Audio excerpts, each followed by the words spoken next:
Tindakan tidak terpuji melibatkan aparatur negara menjadi sorotan tajam publik. Pasalnya petugas yang harusnya berperan memelihara keamanan dan ketertiban masyarakat justru terjerumus dalam kasus pidana.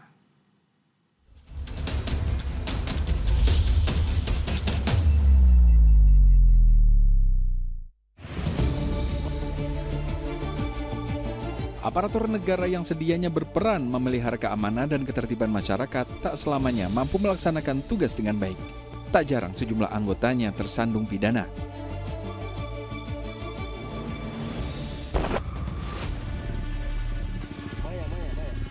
Seperti peristiwa di kota Bau-Bau, Sulawesi Tenggara.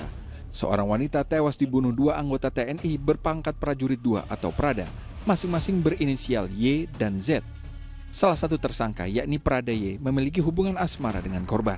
Pembunuhan keji itu dilatar belakangi persoalan kehamilan korban yang minta pertanggungjawaban dari Prada Y. Menolak bertanggung jawab, Prada Y lantas menganiaya sang kekasih hingga tewas. Untuk hilangkan jejak kejahatan, Prada Y minta bantuan Prada Z untuk menyingkirkan jenazah. Jasad itu mereka buang dari atas jembatan. Kami di sini membenarkan bahwa yang terlibat itu adalah satuan dari 823 di bawah Brigif 29, inisial Y dan inisial Z. Saat ini proses sedang berlangsung dari tahap penyelidikan, kemudian bukti-bukti sedang dikumpulkan, sementara inisial Z dan Y ini dalam penahanan. Selain anggota TNI, tindak pembunuhan juga dilakukan oleh seorang polisi berpangkat Bribda di Banjarmasin, Kalimantan Selatan. Pria berinisial MS itu tega membunuh seorang wanita dan membuang jasadnya ke dalam gorong-gorong. Terungkap, anggota Polres Banjarbaru yang akan menikah tersebut menjalin asmara dengan korban yang merupakan sahabat dari sang calon istri. Korban dihabisi karena mengancam akan membuka hubungan gelap mereka kepada calon istri pelaku. Dan motif yang bersangkutan yaitu asmara, cinta segitiga asmara ya. Mana modusnya tersangka emosi, panik sehingga melakukan tindakan tersebut. Maraknya kasus pidana oleh oknum aparat diduga dipicu sejumlah hal.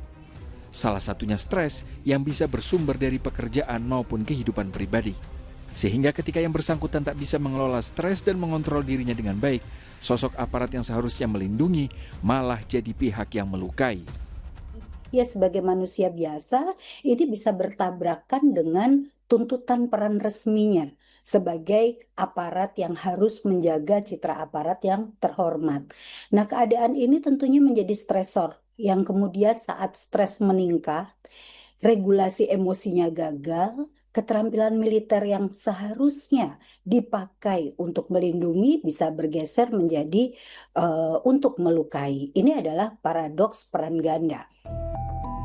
Dengan serangkaian kasus yang melibatkan aparat sebagai pelakunya, sudah waktunya materi seleksi penerimaan baik di institusi TNI maupun Polri dievaluasi. Tes ulang secara berkala juga jadi hal mutlak, mengingat dinamika kehidupan yang dialami bisa mempengaruhi kondisi emosional seseorang. Ada individu yang mampu menyembunyikan atau menekan sisi emosionalnya saat tes, sehingga sifat laten itu bisa saja baru muncul dalam situasi nyata. Maka di sini idealnya tes itu tidak hanya tunggal, ya, tidak hanya berbasis pada aspek yang tunggal, tetapi perlu dilengkapi dengan behavioral assessment atau pengukuran perilaku, termasuk tes-tes yang bersifat psikoneurological test.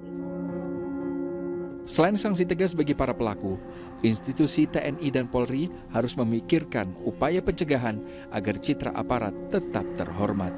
Tim MTek Media melaporkan.